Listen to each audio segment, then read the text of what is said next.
ನೋಡಿ ಇಲ್ಲಿ ಕೂಡ ಅಷ್ಟೇ 2 ಗ್ರಾಮಲ್ಲಿ ಬ್ರೊಕೆಟ್ ಸ್ಯಾರಿ, ಮೊಳಕಾಲ್ಮೂರು ರೇಷ್ಮೆ ಸೀರೆಯಲ್ಲಿ ಬ್ರೊಕೆಟ್ ಸೀರೆ ಇದು.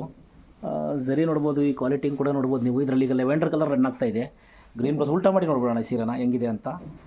ನೋಡಿ ಕ್ವಾಲಿಟಿ, ಝರಿ ಕ್ವಾಲಿಟಿ ಚೇಂಜ್ ಆಗಿಬಿಟ್ರೆ ಎಲ್ಲರಿಗೂ ನೋಡಿ, ಈಗ ಯಾರೇ ತಯಾರು ಮಾಡಿದ್ರು ಎಲ್ಲರಿಗೂ ಝರಿ ಬರಬೇಕಾಗಿರೋದು ಸೂರತ್ತಿಂದ.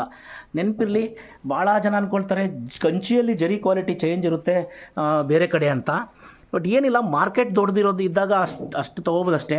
ನಾವು ಕೂಡ ನಿಮಗೆ ಇದೇ ಸೀರೆದ್ರಲ್ಲಿ ನಮಗೆ 5 ಗ್ರಾಮ್ ಗೋಲ್ಡ್ ಬರ್ಬೇಕು ರೀ, ವಾಪಸ್ ಬರ್ಬೇಕು ನನಗೆ, ಆ ಥರ ಸೀರೆ ಮಾಡಿಕೊಡಿ ಅಂದರೆ ಮಾಡಿಕೊಡ್ತೀವಿ. ಆ ಥರ ಮಾರ್ಕೆಟು ಬರಬೇಕು ಅಂತಂದರೆ ಆ ಥರ ಸೀರೆ ತೊಗೊಳ್ಳೋವಂಥ ತುಂಬ ದೊಡ್ಡ ಕಸ್ಟಮರ್ಗಳು ನಮ್ಮ ಹತ್ರ ಬರಬೇಕಾಗುತ್ತೆ. ನಮಗೆ ಹೇಳ್ಬೇಕು, ಸರ್ ನಾನು ಅದೆಷ್ಟಾದರೂ ಸೀರೆ ಕಾಸ್ಟ್ ತೊಗೊಳ್ತೀವಿ ಅಂತ. ಸ್ವಲ್ಪ ಜಾಸ್ತಿ ರೇಟ್ ಸೀರೆ ಬೇಕಾದ ಅಂದ ತಕ್ಷಣ ಎಲ್ಲರೂ ಏನು ಮಾಡ್ತೀರಿ ನೀವು, ಕಂಚಿಗೆ ಹೋಗ್ತೀನಿ, ನಾನು ಅಲ್ಲಿ ಹೋಗ್ತೀನಿ ಅಂತಾರೆ. ಇಲ್ಲ ಅಂತಂದರೆ ಈ ರೇಟ್ ಸೀರೆ ಇದೆಯಾ ಅಂತ